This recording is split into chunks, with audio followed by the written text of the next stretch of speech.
Glória a Deus. Aleluia. Boa noite, amados. Vocês estão me ouvindo bem aí? Então, só um pouquinho no retorno um pouquinho. Glória a Deus. Amados, hoje nós temos um tema muito especial, vamos dizer assim, que foi algo que Deus foi trazendo no meu coração. Algumas pessoas, eu já vi algumas ministrações a respeito, vi bastante ministração a respeito, mas de uns tempos para cá eu estou percebendo uma certa inclinação e algumas revelações a mais a respeito disso, conforme fui estudando, conforme fui vendo algumas outras fontes. Mas vamos começar primeiro por 1 Coríntios 13, a partir do versículo 4. Versão RA, para todos os interessados. O amor é paciente, é benigno, o amor não arde em ciúmes, não se ufana, não se ensoberbece. Pode passar para o próximo. Não se conduz inconvenientemente, não procura os seus interesses, não se exaspera, não se ressente do mal. Próximo. Versículo 6. Não se alegra com a injustiça, mas regozija-se com a verdade. Tudo sofre, tudo crê, tudo espera, tudo suporta. Amados, o amor Eu gosto muito desse versículo, desse capítulo, falando sobre o amor de Deus na nossa vida. Mas Deus me trouxe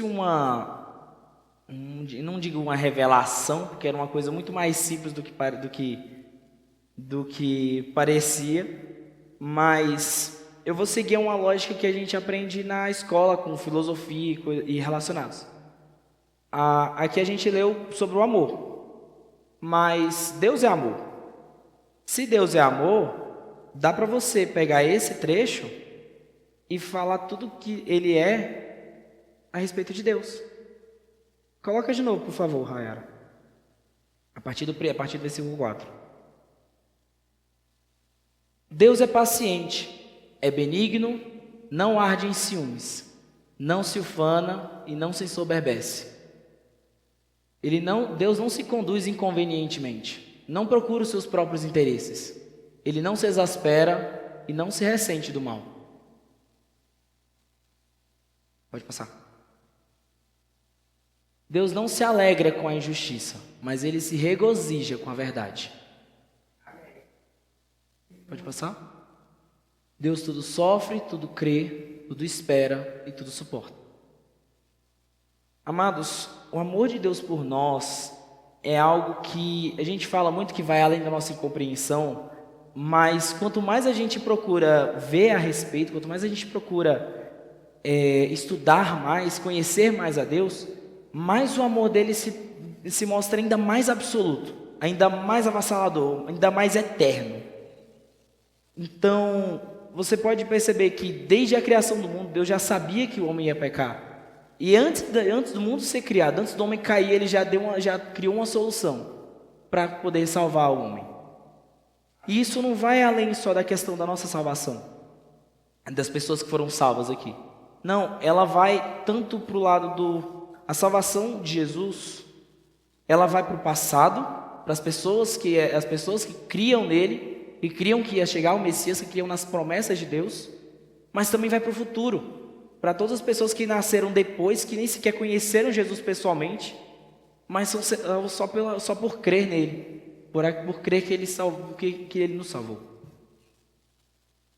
Dessa mesma maneira, o amor de Deus ele é tão poderoso que mesmo depois de tudo, todos os milagres da época da igreja, todos os milagres que aconteceram no Antigo Testamento, na Antiga Aliança, durante a lei, todos os milagres que aconteceram enquanto Jesus estava aqui, depois que Jesus estava aqui, todos os milagres que vão acontecer, não só nesses últimos dias, como também na grande tribulação, porque sim, vai haver salvação na grande tribulação.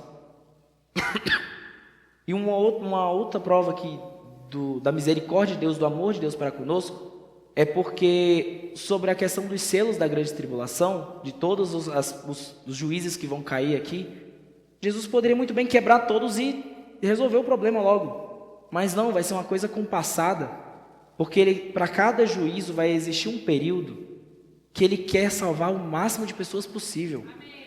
Mesmo durante a grande tribulação, mesmo durante meio ao juízo. Ele quer que as pessoas se arrependam.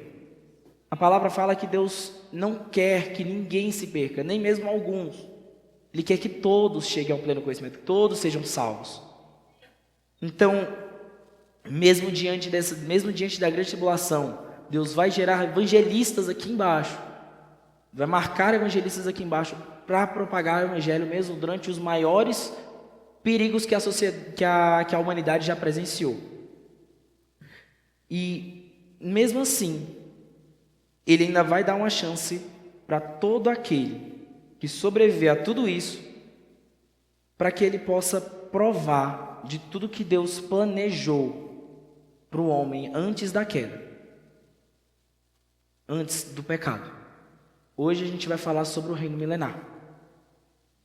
O período de 1000 anos, que nesse período nós vamos ter um gostinho do que vai ser a eternidade. Vai ser um pequeno pedaço de uma eternidade com Jesus, com Deus, junto conosco. Pode colocar em Apocalipse, capítulo 20, vai ser do versículo 1 ao 7. Hoje a gente vai rodar um bocado na Bíblia, tá? Só para avisar. Vou começar pelo texto base completo e depois a gente vai destrinchando. Amém? Então, vi descer do céu um anjo, tinha na mão a chave do abismo e uma grande corrente. Ele segurou o dragão, a antiga serpente, que é o diabo, Satanás, e o prendeu por 1000 anos. Lançou-o no abismo, fechou-o e pôs selo sobre ele, para que não mais enganasse as nações até se completarem os 1000 anos. Depois disso, é necessário que ele seja solto por pouco tempo. Vi também tronos, e nestes sentaram-se aqueles aos quais foi dada autoridade de julgar. Vi ainda as almas dos decapitados por causa do testemunho de Jesus, bem como por causa da palavra de Deus, tantos quantos não adoraram a besta, nem tampouco a sua imagem, e não receberam a marca na fronte e na mão, e viveram e reinaram com Cristo durante 1000 anos. Os restantes dos mortos não reviveram até que se completassem os 1000 anos. Esta é a primeira ressurreição.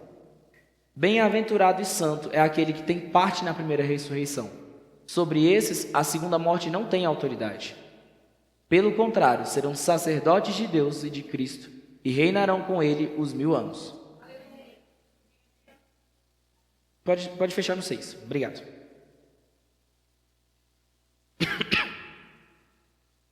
Amados, aqui a gente tem o começo do milênio.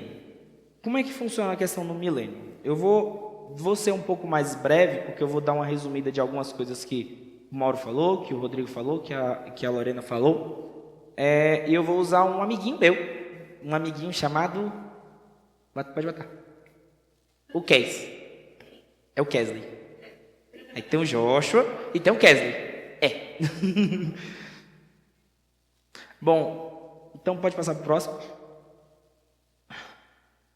Aqui a gente tem esses 1000 anos, é baseado num período de 7000 anos, que ele é projetado a partir dos 7 dias da criação. Os primeiros 6 dias, mais um dia que seria o dia do descanso, o sábado, como a Blay fala. A partir do dia 1º, a gente tem, dia 1º e dia 2º, dia 1 e dia 2, a gente tem a Era dos Gentios, que durou por volta de 2000 anos. E ali começou a partir do haja luz, onde Deus Deus falou, haja luz, criou a terra, criou tudo, fez toda a criação. A partir dali também o homem também pecou, toda a questão até chegar mais ou menos em Abraão. Ok? A partir do dia 3 e do dia 4, a gente tem a Era de Israel. Foi o momento que Deus falou, não, eu vou criar agora, eu vou trazer a partir de você, Abraão, a gente vai gerar uma nação. Então ali começou a questão de Deus de Abraão, de Isaac, de Jacó, toda a parte dos hebreus e de Israel como um todo, no Antigo Testamento, da parte da lei, cabe nessa parte nesses 2000 anos da era de Israel. Aí, no fim do quarto dia, mais ou menos perto do final, temos a primeira vinda de Cristo, chegando e salvando a humanidade através da cruz. Pode passar para o próximo.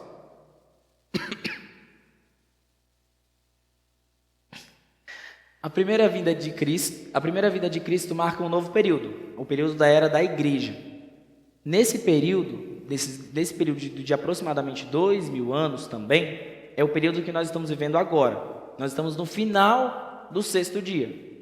É o período que temos a período da graça, é a era da graça, a dispensação da graça, a época que o Espírito Santo vem à Terra para nos auxiliar como ajudador.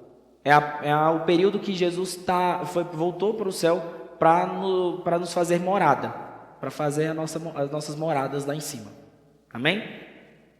Completando-se esses 2000 anos, a gente tem, a partir daqui, no finalzinho dos 2000 anos, a gente vai ter o arrebatamento, que aí toda a igreja vai se reunir, junto com as pessoas que morreram, também os salvos que já morreram, tanto como os vivos, vão se reunir com Jesus nos ares e vão ser arrebatados para o céu. Lá eles vão ficar por 7 anos. A partir desse momento começa o período da grande tribulação, que é um período que a gente não falou muito aqui, mas talvez em futuras ministrações a gente dá uma desenrolada a mais nessa parte. Então, nesses 7 anos, se completa também as 7 semanas de Daniel, como o Rodrigo falou. E nesses 7 anos acontece o período do juízo aqui embaixo. E o Espírito Santo não está mais aqui, a igreja não está mais aqui, e é isso que, digamos assim, protege o mundo do juízo de Deus. E seria a resposta de Deus em relação ao pecado, às mazelas, aos problemas que o ser humano, controlado pelo pecado, causou aqui embaixo. Desse período, ocorre todo tipo de coisa, digamos assim, uma série de situações, de catástrofes de nível a nível global, uma atrás da outra, e só vão intensificando com o tempo. E tudo isso culmina numa batalha, entre aspas. Por que seria uma espécie de batalha, entre aspas? Porque não é uma batalha exatamente, vamos botar assim, quando você acende a luz briga com as trevas? Quando você acende a luz, o escuro some. A luz aparece. Vai ser basicamente a segunda vinda de Cristo vai ser basicamente assim. Vai chegar, acendeu a luz, pronto, acabou-se. Quem o diabo, a besta, o anticristo, as pessoas que estavam perseguindo os cristãos que estavam aqui embaixo, pessoas que mataram os cristãos nessa época e tudo mais, vai todo mundo pro saco. Vai todo mundo de arrasta para cima. É para baixo, de arrasta para baixo. E essa galera toda vai pro abismo, que é o Hades. E eles vão estar lá, que é um local, que é um tipo de, não digo que é um tipo de inferno, sim, é um dos infernos que a Bíblia fala, mas lá eles vão estar esperando pelo grande trono branco que a Lorena falou, a respeito que depois dali eles já vão pro lago de fogo, que é o inferno definitivo. Na partir da segunda vinda de Cristo, ele vem para instaurar o milênio. Nesse período, do dia 6 e do dia 7, a partir do dia 7, que é o dia de descanso, que é como a Bíblia fala, que algumas passagens se referem como terceiro dia e outras passagens se referem como sábado. Seria um dia de descanso, que é um dia que você vai estar ali, pronto, trabalhei, tudo mais. Agora vou dar uma descansada. E essa descansada é um negócio divertido, porque você vai ter trabalho ainda assim durante o milênio. Mas vai ser muito mais tranquilo do que é agora. Muito mais tranquilo. Então, só que agora a gente tem algumas questões. Da mesma forma que Jesus, depois que ele ressuscitou, ele ainda passou 40 dias com a gente aqui embaixo, com os discípulos dele aqui embaixo, antes dele finalmente ascender, da mesma forma, assim que se completar a segunda vinda, antes de instaurar oficialmente o milênio, vão passar 40 dias. Nesses 40 dias, ele vai preparar várias coisas, dentre elas, tanto alterações, tanto o julgamento o julgamento dos homens, a prisão de Satanás, como a gente bem leu, também a questão do novo templo e várias mudanças também geográficas na terra, especialmente em Israel. Então, para ele poder instaurar o reino como ele quer, uma vontade de Deus. Nesse reino, quem vai governar sobre a terra como um todo é Jesus. Jesus é que vai botar a ordem toda aqui embaixo. Por meio dele, ele vai colocar pessoas, ministros, mártires e vários outros, de acordo com as recompensas, com várias recompensas, além do tribunal de Cristo. Como essas também, que seriam cargos de posições de autoridade para trabalhar aqui no milênio. Amém? Isso vale não só para as pessoas que ficaram aqui, as pessoas que morreram no Antigo Testamento também, como também para a igreja. Então, cada uma dessas pessoas, digamos assim, cada um dessas tropas de pessoas, esses grupos de pessoas, vão ter suas funções bem definidas aqui na Terra. Amém? Vamos começar primeiro pelo julgamento dos homens. Vamos abrir em Mateus capítulo 25. Jesus ele fala especificamente sobre a questão da separação das ovelhas e das cabras. Mateus capítulo 25, versículo 31. Ele está falando sobre a segunda vinda dele. Que a maioria dos judeus nessa época entendia como se fosse a segunda vinda como definitiva, achando que ele ia fazer isso naquele momento. Mas não, ele está falando disso depois dos 2000 anos da igreja. Quando vier o Filho do Homem na sua majestade e todos os anjos com ele, então se assentará no trono da sua glória. Pode passar para o próximo. Vamos até o 34. E todas as nações serão reunidas em sua presença. E eles... Volta. E ele separará uns dos outros, como o pastor separa dos cabritos as ovelhas. No cabritos aqui ele fala mais a respeito ele chama mais... Outras versões ele trabalha como cabras. E porá as ovelhas à sua direita, mas os cabritos à esquerda. 34. Então dirá o rei aos que estiverem à sua direita: Vinde, benditos de meu Pai, entrai na posse do reino que vos está preparado desde a fundação do mundo. Pode pular para o 41. Então o rei dirá também aos que estiverem à sua esquerda: Apartai-vos de mim, malditos, para o fogo eterno preparado para o diabo e seus anjos. Pode colocar o 46, para completar. Irão estes para o castigo eterno, porém os justos para a vida eterna. Aqui é um dos primeiros julgamentos que a gente vai ter, digamos assim, separados e específicos. Além do tribunal de Cristo, vai ser um julgamento mais para recompensa, para galardão. Então, vai ser uma coisa específica para a igreja.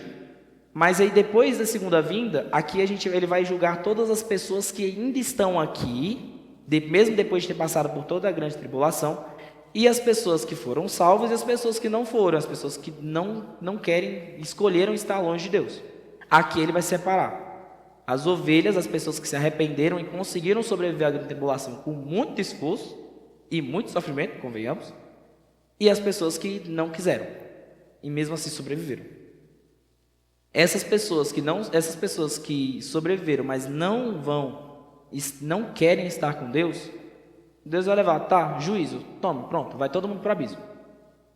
Simples, vai todo mundo para o abismo esperar o grande trono branco. Não quer estar junto? Tá bom, não vou forçar você. As pessoas que estiverem aqui e que aceitaram Jesus, que se arrependeram dos seus pecados e aceitaram Jesus como Senhor e Salvador, essas sim vão habitar na terra durante todo o milênio e vão provar da terra como ela realmente deveria ter sido antes da queda.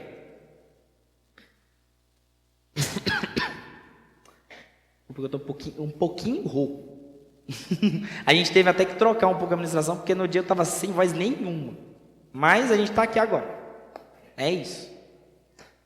Pode deixar.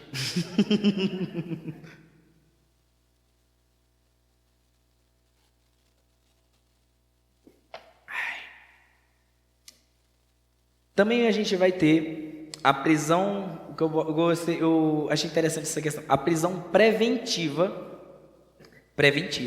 de Satanás e todos os seus anjos caídos e demônios no abismo. O diabo, como a gente leu ali, o diabo vai ser algemado, vai ser preso, junto com a morte, todos os seus demônios, direto no abismo. Ah, mas ali só estava falando do diabo e do dragão e não sei o quê. Lá estava, mas no Antigo Testamento todinho está falando dos demônios tudo. Vamos lá? Vamos lá. Isaías 24, 21 ao 23. Eu falei que a gente vai rodar um pouquinho hoje na Bíblia. Muita coisa. O Apocalipse ele trouxe ele só deu a chave final para várias profecias e várias pessoas de outros profetas do Antigo Testamento que viram a respeito disso. Que eles não viram a respeito do período da igreja. Isso eles não entendiam. Mas a partir da segunda vida eles viram várias coisas. Algumas delas foram milênio. Amém? Então a gente tem aqui Isaías 24, 21. Naquele dia o Senhor castigará no céu as hostes celestes e os reis da terra na terra. Pode passar. Serão ajuntados como presos em masmorra e encerrados num cárcere e castigados depois de muitos dias. Esses muitos dias, porque eles não sabiam exatamente quanto tempo seria o milênio, então eles só colocaram que é muito tempo. A lua se envergonhará e o sol se confundirá quando o Senhor dos Exércitos reinar no Monte Sião e em Jerusalém, perante os seus anciãos haverá glória. Acabei. Tá bom, beleza, obrigado. Então aqui você pode ver que ele realmente está falando sobre a segunda vinda, que é a vinda que Jesus vem como um rei, como um leão, e ali ele vai botar ordem na casa, e uma das coisas que vai fazer é pegar o diabo e seus anjos, amarrar todo mundo no mesma corrente ali, pronto, fica para lá. Depois eu resolvo contigo. Uma questão, e essa vou dizer assim, é uma das quedas do diabo. Essa é a quarta. Que a primeira foi a derrota no céu, antes da fundação do mundo. A segunda na cruz, por Jesus. A terceira no meio da tribulação. Vai rolar algumas coisinhas lá que depois a gente conversa. Que é muita coisa que vai rolar ali. E a quarta é essa. E a quinta é finalmente para ele ser jogado no lago de fogo. Após os 1000 anos. Depois disso, Abacuque 2,14 fala que a terra será cheia do conhecimento da glória de Deus, como as águas cobrem o mar. Amados, se o fato de você não ter o diabo aqui embaixo, acontecendo, fazendo a bagunça toda que ele quer, já vai ser um up absurdo. Você não vai ter o diabo plantando engano na cabeça dos outros. Você não vai ter o diabo plantando mentira na cabeça dos outros a respeito de fulano, de ciclano, de beltrano. Você não vai ter o diabo plantando dúvida na sua cabeça a respeito da fé. A igreja aqui vai ter um outro patamar o negócio, mas especialmente as pessoas que viverem aqui como mortais entre aspas, né? Vamos dizer, vou botar, pessoas que vão viver aqui de um corpo natural. Pronto, isso é mais fácil. Que a igreja vai estar num outro pique. Num outro patamar. Mas essas pessoas que vão viver aqui, elas vão viver sem medo da morte. Elas vão viver sem medo de doença. Elas vão viver sem medo de maldição. Tudo aquilo que a igreja hoje pode viver debaixo da autoridade de Cristo, hoje, o mundo inteiro vai viver durante esses 1000 anos. E vai ser um período maravilhoso. Vai ser um período 100% maravilhoso. Um período que as pessoas vão poder ver os filhos, os netos, os bisnetos, os tataranetos, todos juntos ali reunidos. Vai ser famílias gigantescas. A mortalidade vai literalmente zerar. Ninguém morre. Ninguém morre mais. Parte interessante. Os demônios sabem que Jesus vai vir para julgá-los. Só que eles não sabiam. Eles sabiam tanto quanto os judeus, na época que Jesus vinha. Tanto é que, vamos para Marcos 5,7. Quando Jesus está expulsando um demônio, o demônio é muito específico a respeito disso. falando essa questão, porque eles sabem que eles vão ser julgados. Eles sabem que os crimes, as coisas que eles fizeram, não vão sair impunes. E eles têm a letra da palavra, eles sabem a lei. Vai? Marcos 5, 7.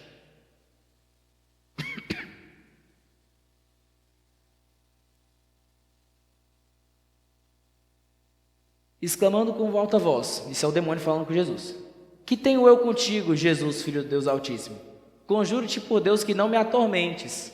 Essa parte de atormentar, ele está falando de julgamento. Ele não quer ser julgado ainda. Mateus 8, 29. Vai.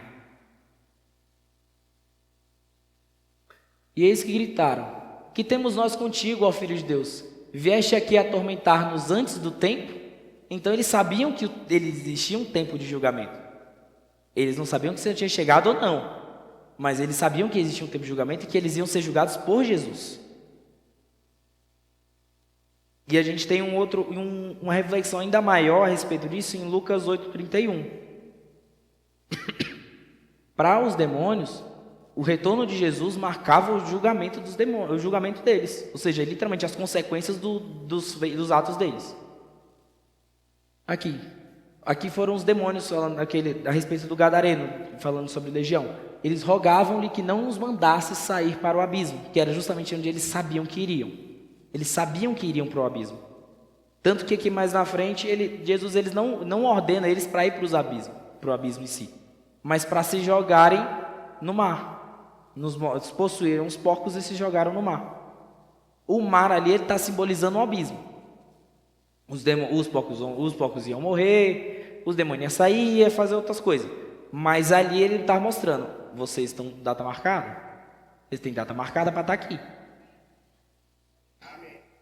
Uma outra coisa que vai acontecer durante essa época é a ressurreição dos santos do Antigo Testamento e os mártires da Grande Tribulação, para receber posições de autoridade no milênio.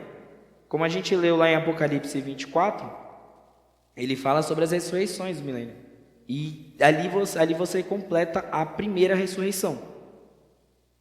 Coloca para mim em Isaías 26, do 19 a 21. Isaías e Daniel foram os profetas que mais, digamos assim, alguns dos profetas que mais falaram a respeito do milênio, a respeito da segunda vinda. Os vossos mortos e também o meu cadáver, ou seja, ele está falando dele mesmo. Ali ele está falando dele mesmo. Viverão e ressuscitarão. Despertai e exultai, os que habitais no pó, porque o teu orvalho, ó Deus, será como orvalho de vida, e a terra dará luz aos seus mortos. Pode colocar o 21. Aí. Vai, pois, povo meu, entra nos teus quartos e fecha as tuas portas sobre ti. Esconde-te só por um momento até que passe a ira. Aqui ele está falando sobre a grande tribulação. Ele está falando sobre as pessoas que ficarem. Se fecha, se esconde, se protege, porque o negócio vai ficar feio. Deixa passar a situação, deixa passar a ira de Deus, deixa passar o juízo. Pois eis que o Senhor sai do seu lugar para castigar a iniquidade dos moradores da terra. A terra descobrirá o sangue que embebeu e já não encobrirá aqueles que foram mortos. Está vendo que ele está falando exatamente sobre a segunda vinda? É como eu disse, eles não sabiam a respeito da época da igreja, eles não sabiam a respeito da dispensação da graça, mas eles sabiam, como aquela foto aquela imagem do Rodrigo. Eles viam a primeira vinda e eles viam a segunda vinda lá atrás, mas eles não conseguiam ver o que estava entre os dois. Em Daniel 12, 13, fala muito a respeito dessa questão, fala a respeito da questão da semana de Daniel e fala a respeito dessa questão também da ressurreição dos santos. Tu, porém, segue o teu caminho até o fim, pois descansará e ao fim dos dias te levantarás para receber a tua herança.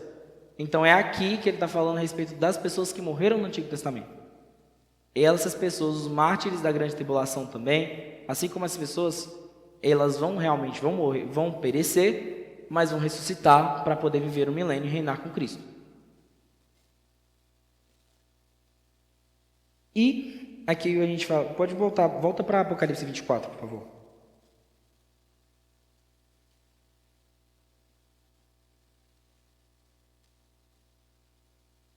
Apocalipse 24, ele fala especificamente sobre todas as ressurreições. a respeito disso. 24. Capítulo 20, versículo 4.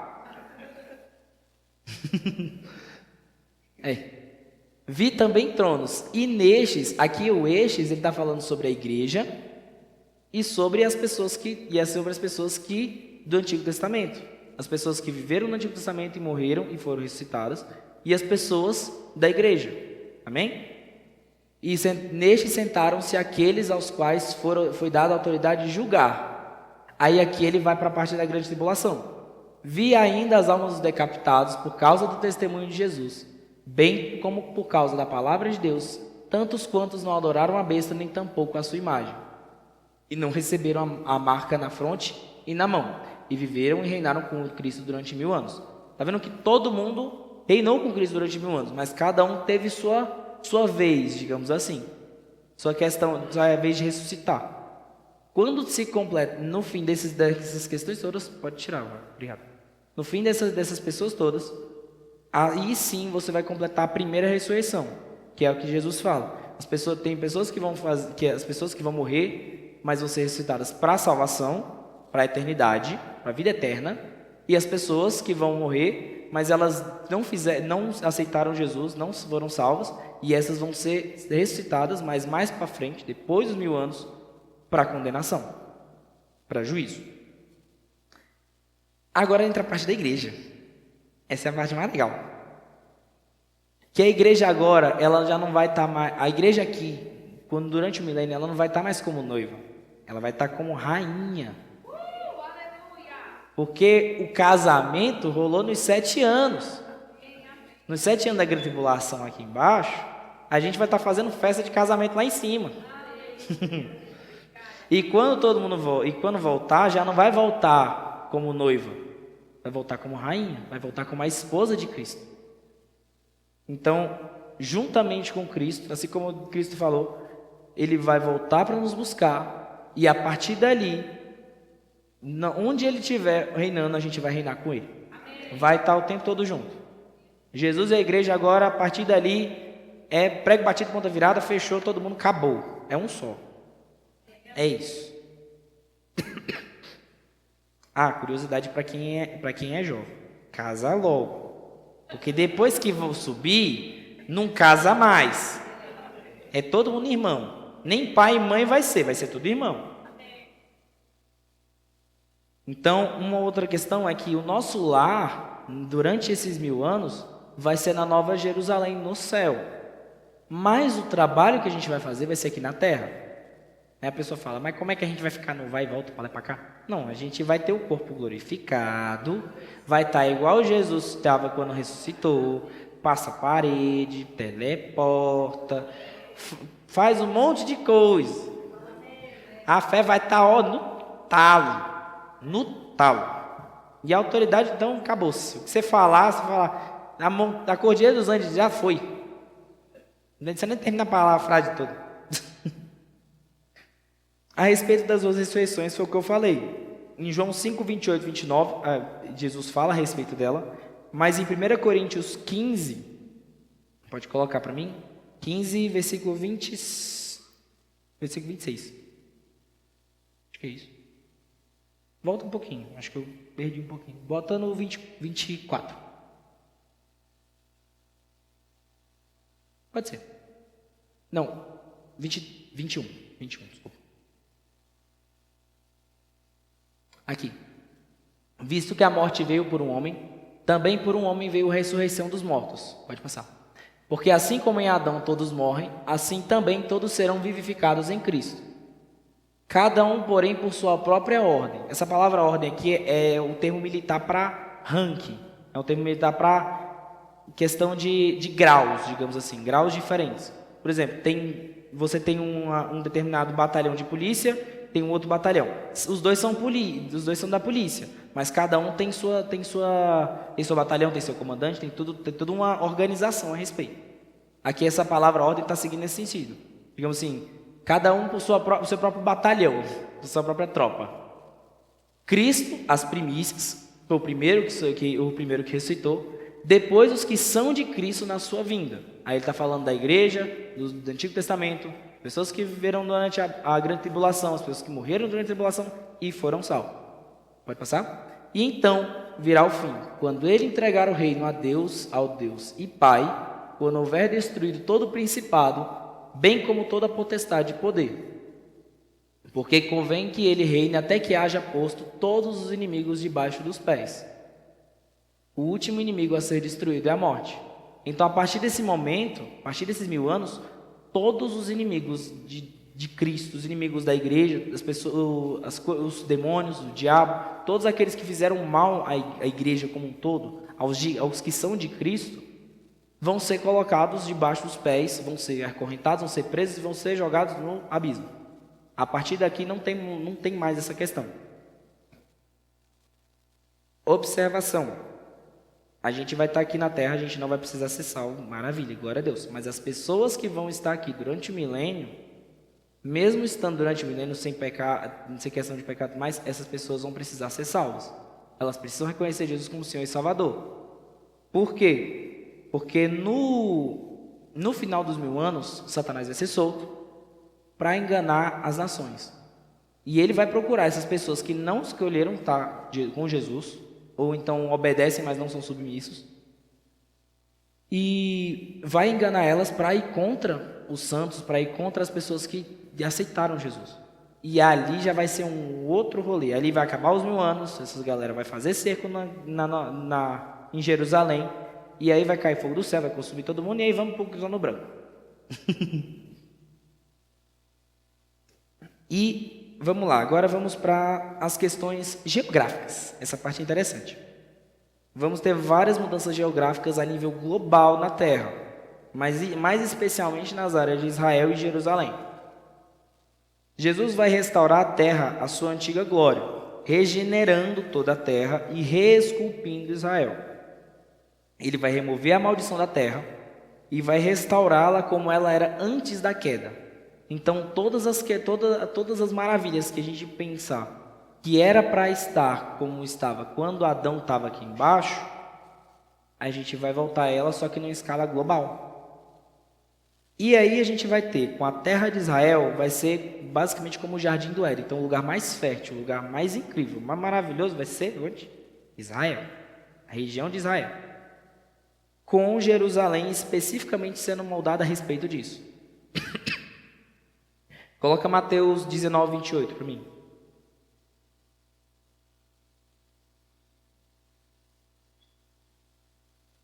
Aqui. Jesus lhe respondeu: em verdade vos digo que vós, os que me seguistes, quando na regeneração, ele está falando aqui a regeneração da terra, o Filho do Homem se assentar no trono da sua glória, também vos assentareis em 12 tronos para julgar as 12 tribos de Israel. Aí ele está falando sobre o julgamento dos homens, como a gente falou. Vamos para Isaías 43, assim. A glória de Deus, vinda de Jerusalém, ela vai ser vista por toda a terra. Ali vai ser onde o trono de Deus, o trono de Jesus vai estar. Ali é onde vai ser construído um novo templo para a adoração do Senhor. Então, tudo ali vai ser preparado para que Jerusalém seja basicamente o centro, a capital global. A Brasília celestial, basicamente. Aqui ele fala: voz que clama no deserto, preparai o caminho do Senhor, endireitai no ermo vereda ao nosso Deus.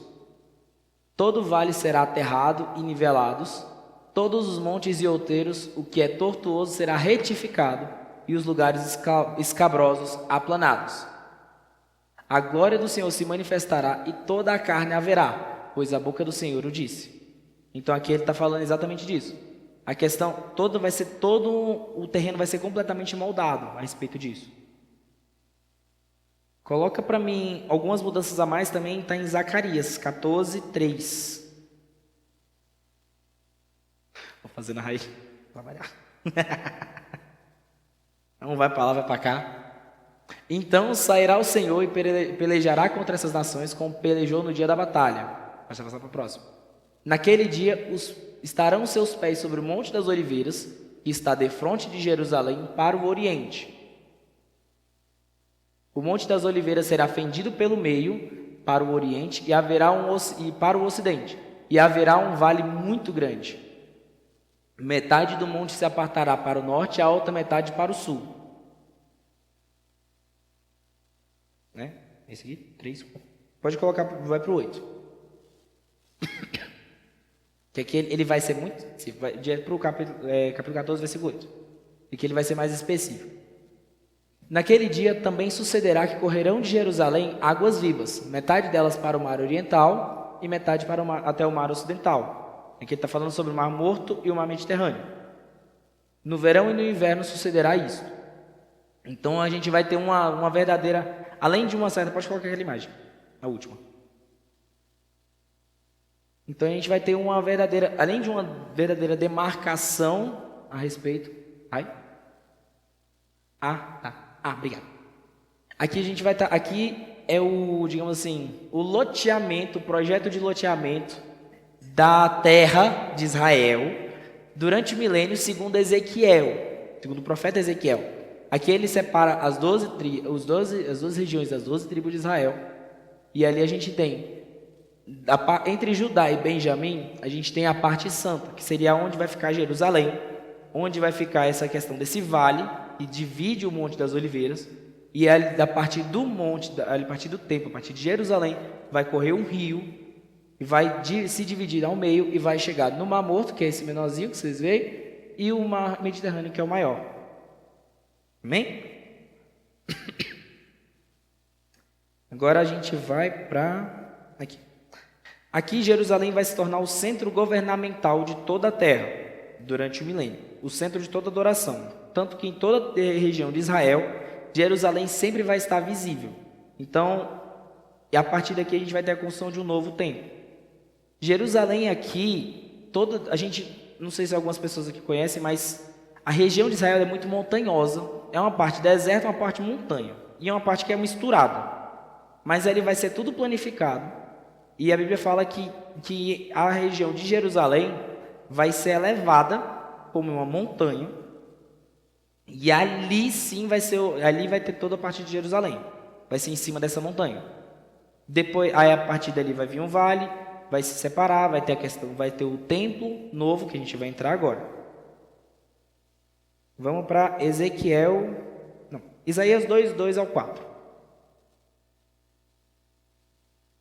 Eu não vou entrar tanto em Ezequiel, que são 8 capítulos de Ezequiel. Ezequiel 40 a 48. Então a gente vai ficar aqui até não sei quando.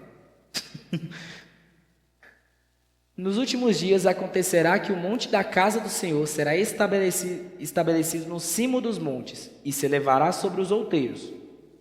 E para ele afluirão todos os povos. Irão muitas nações e dirão: vinde e subamos ao monte do Senhor e à casa do Deus de Jacó, para que nos ensine os seus caminhos e andemos pelas suas veredas. Porque de Sião sairá a lei e a palavra do Senhor de Jerusalém. Pode passar para o próximo? Versículo 4. Ele julgará entre os povos e corrigirá muitas nações. Estas converterão as suas espadas em relhas de arados e suas lanças em podadeiras, ou seja, a guerra vai acabar. Aqui o que era para ser arma de guerra vai ser uma coisa para trabalho, vai ser uma coisa para subsistência, uma coisa que é para ajudar uns aos outros. Uma nação não levantará espada contra outra nação, nem aprenderão mais a guerra. Vamos para Ezequiel 42.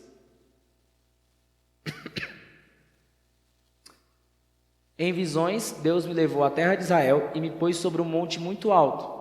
Com este havia como um edifício de cidade, para o lado sul. Ele me levou para lá, e eis um homem cuja aparência era como do bronze, estava de pé na porta e tinha na mão um cordel de linho e uma cana de medir. Tá bom, obrigado. Então a gente vai sair pegando o projeto todinho de Jerusalém do templo. Então, no coração da cidade de Jerusalém, dessa nova cidade de Jerusalém, a gente vai ter o novo templo descrito no final de Ezequiel. Quem quiser ler mais a respeito, é Ezequiel entre os capítulos 40 e 47. Com um rio em cascadas e cachoeiras descendo sobre dele e regando a terra ao sul e se dividindo em dois, como a gente comentou. Como no Jardim do Éden. O Jardim do Éden tinha tinha uma configuração muito parecida. E pode colocar Joel 3,18. Estou pegando todos os profetas do Antigo Testamento. E aí vai procurando todo mundo. E há de ser que, naquele dia, os montes destilarão mosto, e os outeiros mandarão leite, e todos os rios de Judá estarão cheios de águas. Sairá uma fonte da casa do Senhor, e regará o vale de Sitim. Então, a partir daqui, a partir desse templo, a partir dessa cidade nova de Jerusalém, não é a nova Jerusalém. Jerusalém celestial está lá no céu, até então. Aqui vai estar Jerusalém do milênio. Jerusalém do milênio vai ter o tempo. Dessa Jerusalém vai correr um rio do vale que Jesus mesmo separou. E esse rio vai frutificar toda a terra a partir dele. Então, o coração, digamos assim, do que seria o jardim do Éden na terra durante o milênio, vai ser Jerusalém. Tanto que vai ser considerada a cidade mais maravilhosa que já existiu na face da terra, até chegar a Nova Jerusalém. Então, ao final desses 1000 anos, a fim de que se cumpra o livre-arbítrio para com todos os homens, que a gente sabe que mesmo durante os 1000 anos as pessoas precisam escolher estar com Cristo, e mesmo depois disso tudo, todo esse período de prosperidade maravilhosa, Satanás vai ser solto para enganar as nações, e muitos vão ser enganados e se reunirão em cerco a Jerusalém. Então fogo descerá dos céus e os consumirá, os trazendo para o juízo do grande trono branco, juntamente com aqueles que escolheram não estar com Deus. A partir daqui, no final do milênio, a gente vai ter as pessoas que escolheram estar com Cristo, que foram salvas e querem estar junto, elas não vão provar da morte. Elas vão ter o seu corpo glorificado e vai estar junto com a gente. Maravilha. Glória a Deus. Mas ainda assim vai ter uma parte dessas pessoas que mesmo depois de passar por todos os problemas, de saber todos os juízos de Deus que aconteceram durante a grande tribulação, passar por toda a prosperidade maravilhosa de Cristo, nos 1000 anos, ainda vai escolher não estar com Cristo. E convenhamos, é uma escolha bem tola, vou botar essa palavra, tola. Vai ficar bonitinho no YouTube. Então, mas aqui a gente vê que mesmo assim, mesmo com tudo isso, Deus ainda dá para a gente poder de escolha. Ele não força nada para a gente. Essa é a maravilha do amor de Cristo. Ele não vem para forçar, ele não vem para impor nada sobre ninguém. Você está aqui a escolha. Ele enviou Jesus só para você poder fazer a escolha. Você quer estar junto comigo? Você não quer. O julgamento do grande trono branco vai ser basicamente uma concessão da vontade das pessoas. Porque essas pessoas elas vão falar, eu não quero estar com Cristo. Eu não quero estar com Deus. Deus vai falar, assim seja. O único lugar que tem é o inferno. É isso que vão ficar. Seja feito conforme a sua própria vontade. Então, nós precisamos entender isso, que essa escolha de ser salvo, agora mais do que nunca, é muito importante. Porque mesmo havendo salvação durante a grande tribulação, as pessoas vão sofrer tanto.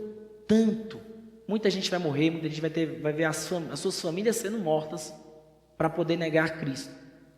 E cara, convenhamos, você vai ser um mártir, você vai falecer, você vai reinar em vida depois. Mas acho que não compensa o sofrimento todo. Não é muito mais fácil você aceitar agora e passar a eternidade tranquilo, sem problema algum, na festa do casamento, nas bodas do Cordeiro? Então, com isso eu quero finalizar. Larissa, coloca para mim 2 Pedro 3,9.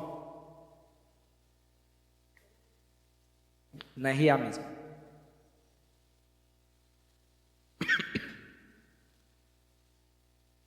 Não retarda o Senhor a sua promessa, como alguns a julgam demorada. Pelo contrário, Ele é longânimo para convosco, não querendo que nenhum pereça, senão que todos cheguem ao arrependimento. Então, amados, essa é a mensagem que nós devemos pregar. Essa é a mensagem do Evangelho. Então, nós devemos sim pregar o Evangelho. Hoje, agora mais do que nunca. A gente está nos últimos segundos. E a gente não sabe. Mesmo que não estivesse, a gente não sabe o dia de amanhã. Então, muitas pessoas falam, eu vou fazer o que acontecer, não sei o que, vou chegar nos meus 40, 50, 70, 80 anos, se tiver meu leite e morte, eu vou aceitar Jesus. Muitas vezes a pessoa não chega nem nos 30. E aí vai ficar, como é que vai ser? Você vai querer arriscar. Você quer apostar, você vai querer apostar a sua vida nisso? Não vale a pena. Não vale a pena. Você não dá para você apostar com coisas que você não conhece. Você vai perder. Infelizmente você vai perder. Então, nós não devemos deixar que o evangelho, que a mensagem que nos foi confiada, fique só com a gente. A Bíblia, tudo que a Bíblia fala, tudo que Deus fez, não foi para ele.